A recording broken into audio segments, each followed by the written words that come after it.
Hey, welcome back to the Teacher Experience. My name's Miss Dearman. I am a science teacher and Senko. Is it me? That's your cue. Good start. I am Miss Wild. I think we can tell that I am 3 weeks into, I think it might be 4 weeks. Hey, we're back in. It's January, or is it February? Who knows? But I am Miss Wild. We are teachers, and I've been in the profession for 6 years now. And I am currently a lead practitioner within teaching and learning. And despite the mishap at the beginning, I actually love this job. It's exhausting. It's that time in the term, isn't it? Welcome back. If you're new here, we start every episode with our WWW, what went well, Indeed. and EBI, even better if. So, Miss Wild, what's your WWW? So I have this wonderful Year 11 class. I absolutely adore them. They make me laugh. I think they're fantastic. They work hard most of the time. Yeah. And they're brilliant.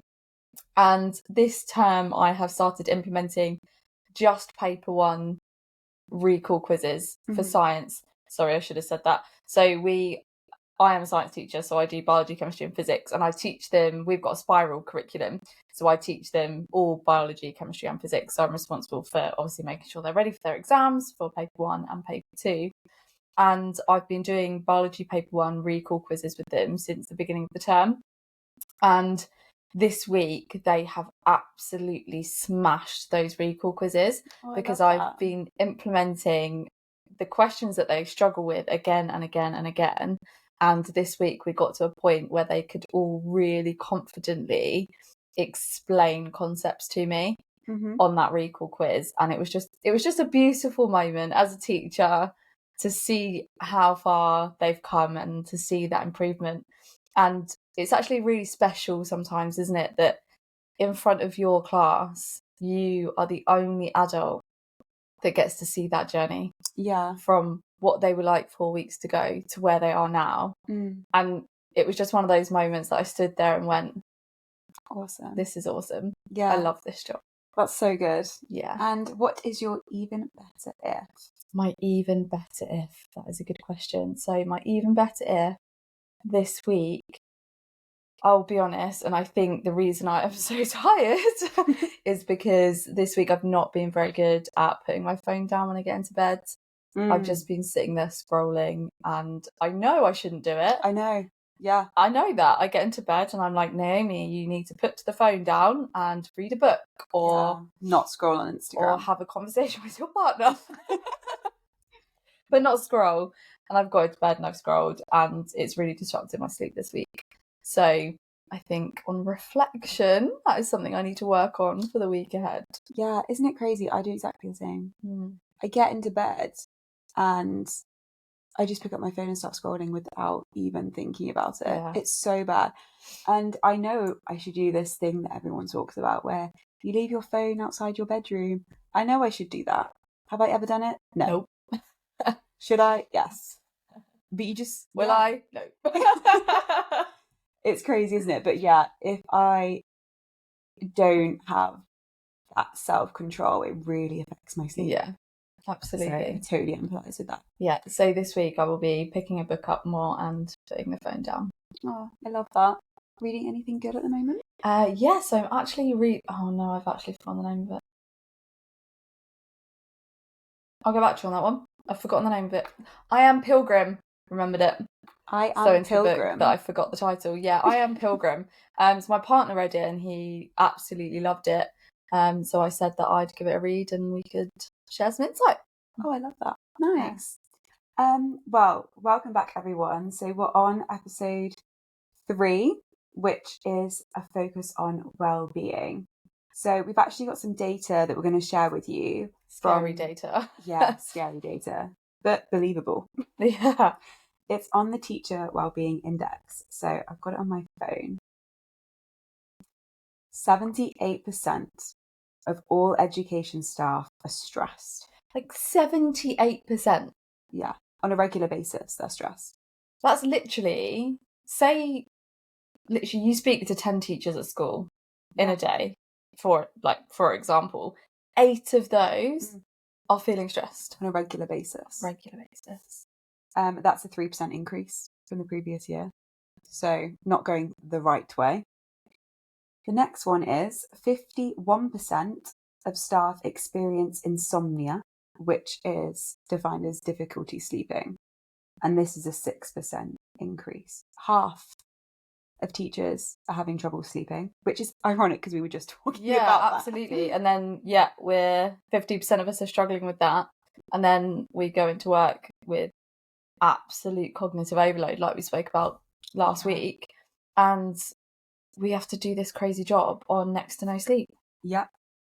Next one is 36% of teachers reported experiencing burnout. So over a third of teachers are experiencing burnout.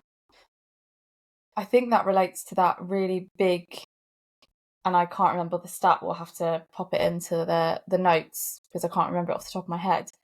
But there's a percentage of teachers that leave teaching within the first 5 years, isn't there? Yeah. And that links to the fact that it's because we're burnt out. And I have to admit, within my first 5 years, did I contemplate leaving teaching? Absolutely, I did. Yeah. Because it is a hard job. Really hard. 73% of start? God, I'm exhausted. 73% of staff thought inspections were not fit for purpose. Well, that's so relevant for the moment, isn't it? Where the media is obviously talking about how much Ofsted are going into whether we should be doing inspections, what those inspections should look like, and there's the whole conversation around Ofsted reform, which personally I absolutely agree with. Ofsted do need to reform. Completely agree. Final one. 71% of staff thought inspections negatively impacted their mental health and well-being. 71%. I completely agree with this. The stress of that phone call being received that morning that Ofsted were coming in less than 24 hours. I hadn't experienced anything like it before. Yeah. And everyone just goes into this frenzy. And have we done this? Is this done? What if they don't like the way we do this? I don't think I marked my books last week. Yeah. And just everything that you know is on your to-do list that you maybe haven't done perfectly, or you decided to leave a week, you just go into instant meltdown. And you have stress at every single level, every single level. And personally for me, I've always said as a teacher, and it was easier when I was a classroom teacher only, to go, well, I'm not going to change my practice because I do the best I can every day anyway. And if that's not good enough, then maybe they need to train me better. So it's not my fault. But as a leader, you have a different level of stress because it's, well, I know that I need to tick X, Y, Z box, and I haven't had the capacity to do that this week. I haven't had the capacity to do that this month. I didn't have that meeting that we said we were going to have because that teacher got pulled for cover. We didn't get that meeting because that leader needed to deal with a safeguarding issue. So therefore, I haven't been able to tick off X, Y, Z boxes because we haven't had capacity. But Ofsted will not accept that. No. So as a leader, at whatever level and whichever capacity, you're faced with this absolute doom and dread because you know you're a good teacher, you know you do your best in your job, yet it's seen as not good enough. Yeah. And what do you do in that situation? We're given one word to define one word a whole school, and a school is so multifaceted. Did I say that right? You did say that. Thank you. How can one word describe a school? And that one word, outstanding, good, inadequate, whatever it is, your whole reputation is based on that. Yeah. It's just, who came up with that system? It is honestly just crazy. And we've obviously got that, the whole reason of the Ofsted reform about the head teacher that passed away. Really, really unfortunately, and they've said that it is linked to Ofsted. Yep. And how awful that we've had to get to this point for a conversation to be had that they need to change. Yeah. It's why we got this far. It's just ridiculous.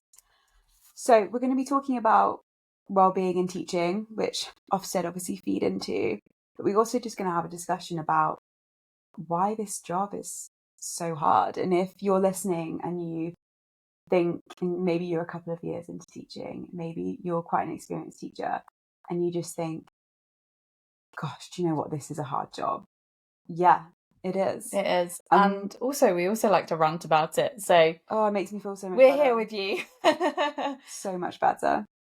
So, looking at the reasons why this job is quite challenging then, and potentially looking at things that could be removed to reduce our workload. Because as we know, workload is the number one reason that people are leaving teaching. So, number one. Yeah. Number of hours expected to teach compared to planning time. So in the UK, genuinely in state schools, obviously everyone's slightly different, but it's 90% of your timetable you have to teach. Yep. This is possibly one of my biggest bugbears. 90% of your timetable has to be you teaching. And then I'm quite sure that obviously every school is slightly different, but that means you get 2 PPAs. To clarify, that is 2 hours you get to plan your 24 hours of teaching. Now, if you turn around, and I actually did this to my dad once, I said to my dad over breakfast, I'm very, very lucky. We get to go to breakfast quite regularly, and I really love that time with him. And I was doing my classic rant about teaching, even though I adore the job. And I said, how would you feel if I said, why don't you go and do a 24 hours of presenting next week? Mm-hmm. Here is 2 hours to plan. And he went, well, I couldn't even present for an hour and make it good. And I went, well, that's what a teacher does every week.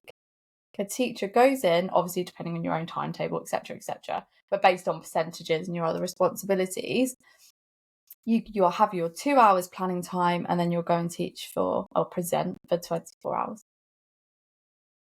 And it's not humanly possible. I mean, it wouldn't happen in a corporate job. No, and we spoke about that in the previous podcast, didn't we? About the difference between corporate and teaching, and that wouldn't happen. Your boss would not ask you to do 24 1-hour presentations next week. No. And they wouldn't tell you that at 3 p.m. on a Friday because you've got 2 hours left of the day to plan it. Yeah. So why is it that is standard practice in teaching? Yeah, I definitely think it's something that needs to change because, like we said, workload is a massive problem within teaching. Even if it went down to 70%, it would just give so much more capacity for us to deliver and plan good lessons. Yeah, absolutely. And not rush it. And I think especially I know ITTs and ECTs obviously have a reduced timetable, which is fantastic, and they need that. But actually that reduced timetable, those hours are for their training. They're not for them planning lessons. So sometimes when I'm talking to them about how they divide their hours, I personally feel contradictory saying, well, your extra hours are for doing your research, doing your observations of other people around the school so that you can see how other people teach and take ideas from them, and doing extra practice with other people within the other people within the ECT group, doing that practice together and doing your mentor meeting. It's not extra time for planning.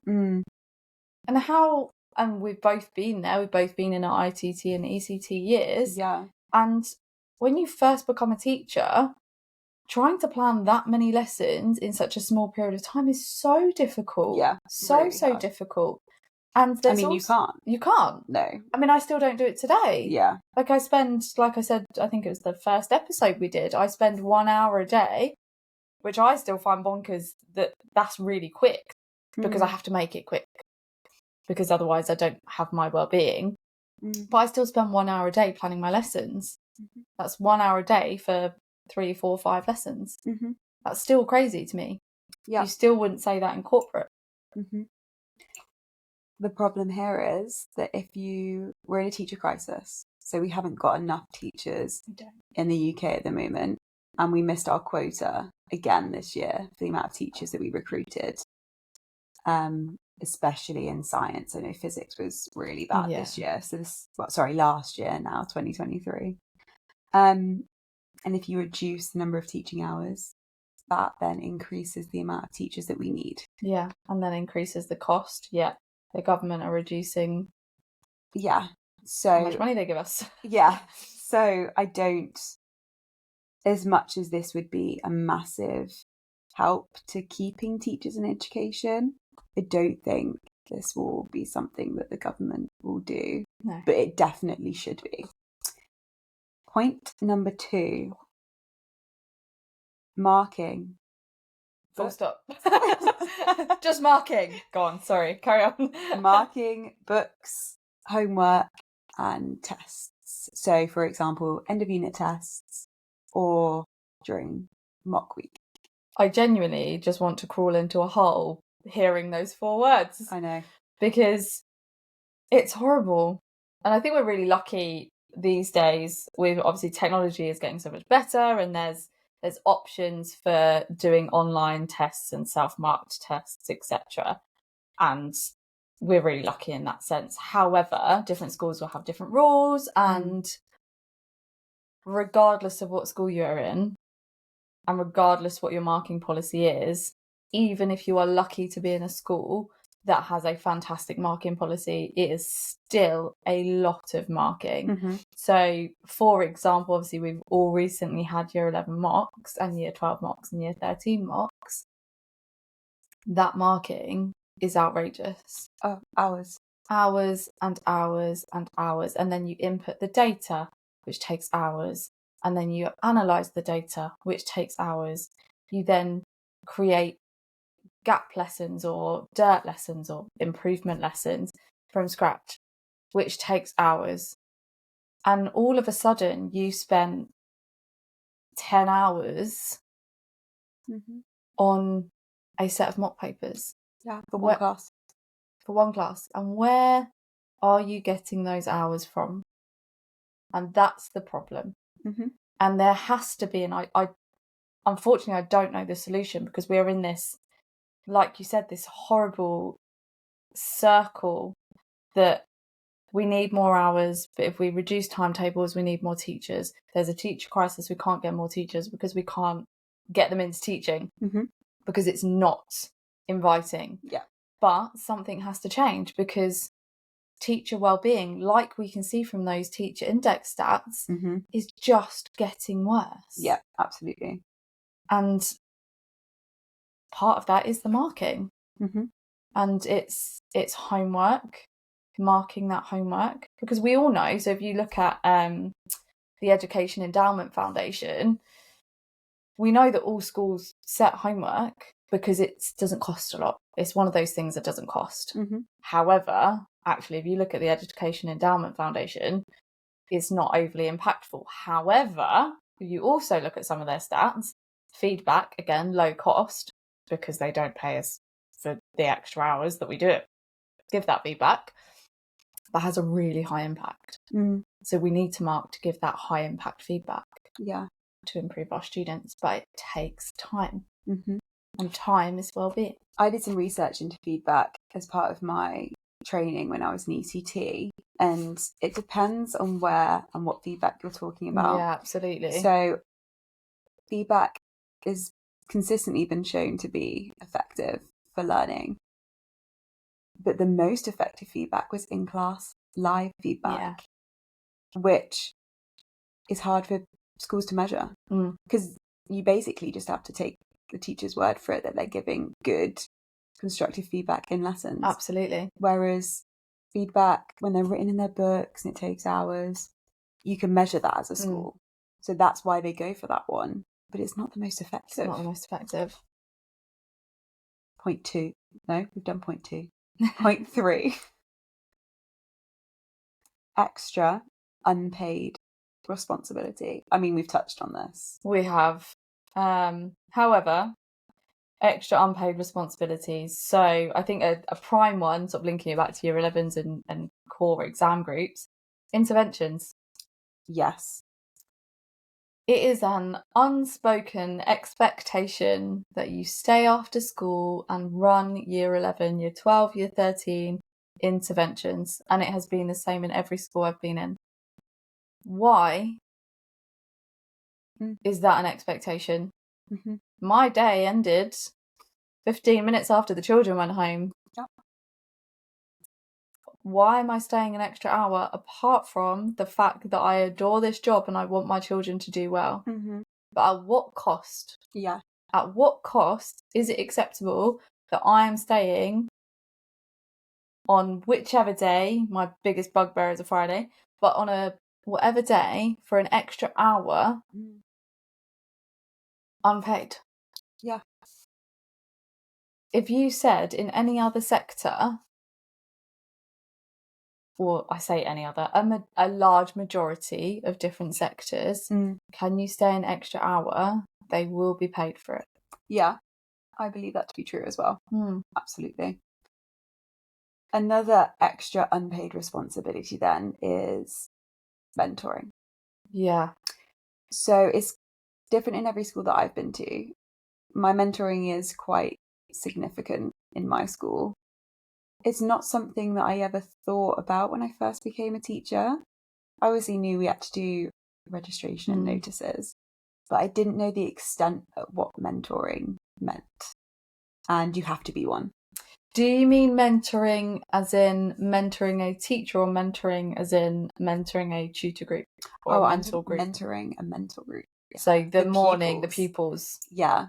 Mine isn't in the morning, mine's in the middle of the day. Oh, is it? Yeah. And we have to teach PSHE during that time and things like that. Isn't that interesting? So so many teachers now have to teach PSHE, or people, different schools call it different things, personal development, or whatever your school call it. That's not my specialism. It's not, no. So I have to teach PSHE as part of my mentoring. Difficult subjects. Well, I teach biology. So when we talk about challenging subjects like sexual education, I feel okay with teaching that because I am a biology teacher. So I'm used to talking about parts of the body. But I remember a really significant conversation with a maths teacher, and she couldn't talk about those body parts. Yeah. Because she felt so uncomfortable. But for me, that was normal. Yeah, to talk about it. So I do feel sorry for teachers that have no sort of link with that. It's more discussion based. Like maths, you don't discuss things. Yeah. Like it's such a different type of teaching. Yeah. Biology, you do discuss things more because we do like the water cycle, evolution.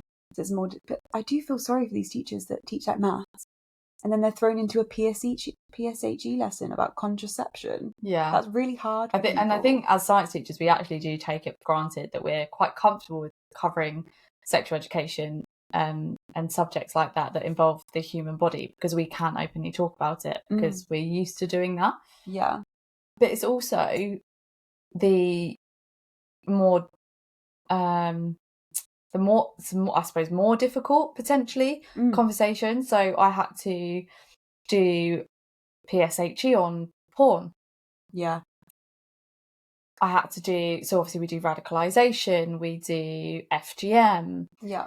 And having all of those conversations with young teenagers it needs to happen, and it's government led, so we have to do it. But we then also have to deal with the ramifications of what parents think. And I remember I had a really difficult conversation with a parent once, and they were like, I don't understand why you're teaching this to my child. And I'm like, I understand where you're coming from, but it's government led. It's something we have to do. It's technically safeguarding, because if we don't teach it, no one will. But it's not easy, and it's something we all, as teachers, we have to do. And I don't agree with that. There should be, it's such an important thing. Someone should be specialised to teach that. Absolutely. And I think that links to the fact that we're running out of specialist teachers. Yeah. So what mentoring were you referring to if I was talking about mentoring the kids? Good point. So I was actually thinking about mentoring. So all of my ECTs have a subject mentor.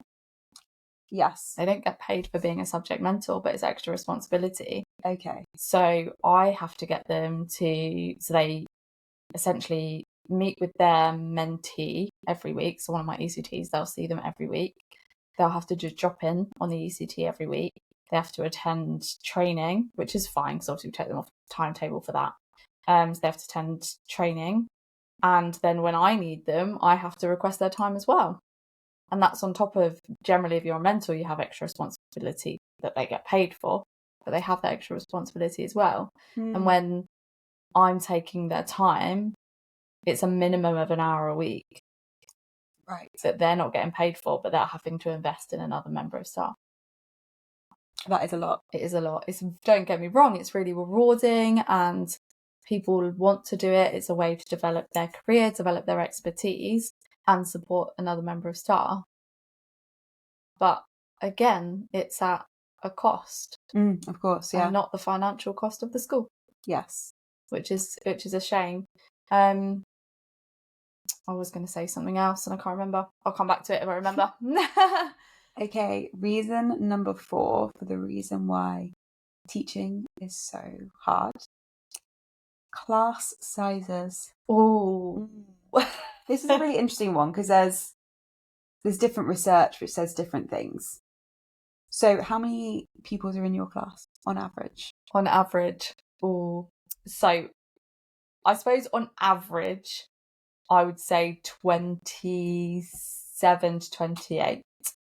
I have classes that are as small as 22. Wow. I have one class that has 33 on the register. However, 2 of them are in alternative provisions. So it's on the register, but they don't really attend. But that's still 31 that can come into my class, which I often have to find an extra table for. Yeah, of course. And more chairs. Yeah. Do you feel that class sizes are too big, and do you feel like they are going to get larger or smaller in the future? It's $1 million question, this one. And like you said, the research is varied. I believe if behaviour is really good and children follow all instructions, they're on task, then a large class size is doable. So my largest class are very well behaved and it's doable. However, I do struggle to get round all of them in one lesson. I struggle to get around all of them in 2 lessons for that in-depth feedback that we were talking about. So if you think about it, if you've got an hour lesson, you've got 30 children, apart from the fact you need to do your exposition and actually teach them some content, I can then only spend 30 seconds to a minute with each of those kids. Yeah. Which isn't in-depth feedback. Or I can choose 5, have in-depth feedback, we talk about what they've written, etc., etc. But then that's going to take me 6 lessons to do in-depth feedback with all of them. So it's going to take me a week to have a in-depth conversation about a sentence with all of my class. So big class sizes, yes, from a monetary perspective are good for the school, but from a feedback perspective for the students, I don't think they get as much productive feedback from their teacher. And then if you add in a class that doesn't have fantastic behaviour, it then becomes really difficult because you're then focusing on the kids that aren't behaving and the other children then lose out. Yes. And I think that sort of feeds into different schools' behaviour policies. Yeah, absolutely. So I have class sizes of 16. I've taught in class sizes of up to 33. So I've seen both, and I would personally say having smaller class sizes is more effective. Yeah. Because I can stand at the front of my classroom and I have, bless you, Sorry guys. I can stand at the front of my classroom and have 8 on one side of me, 8 on the other. I know exactly what every single pupil is doing at any given time.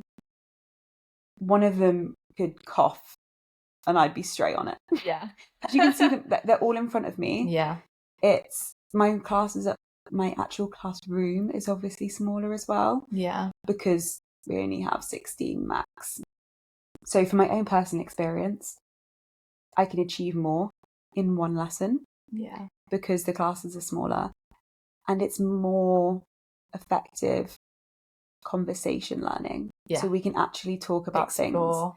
The topic. And explore, because no one's going to speak over each other. No one's going to be even looking away from the person that's talking, because I can see it straight away. Yeah. Eyes back on me. Eyes back on the person that's talking. Which is interesting, because again, when you look at the Education Endowment Foundation, they actually don't say that smaller class sizes is overly impactful. I think it gained 2 months on learning compared to small class tuition, which had, I want to say, 4 or 5 months.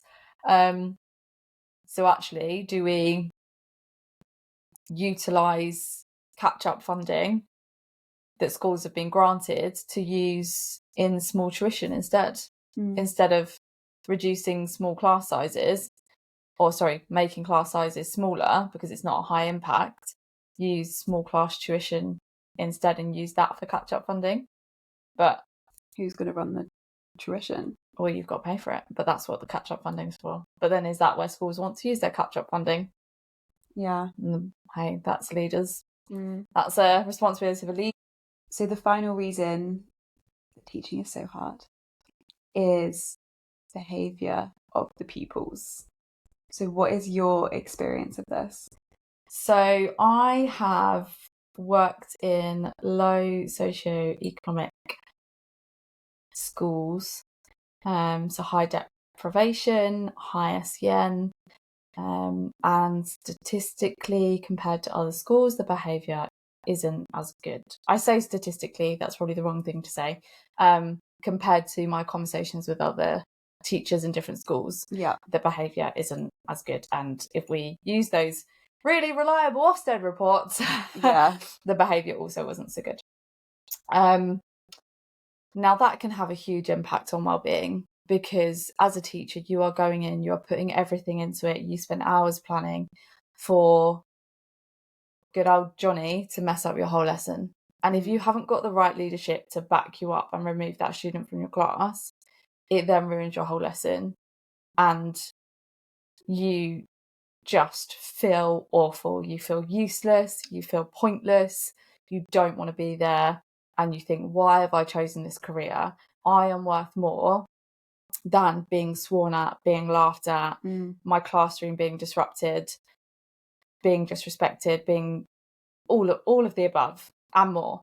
And it's horrible.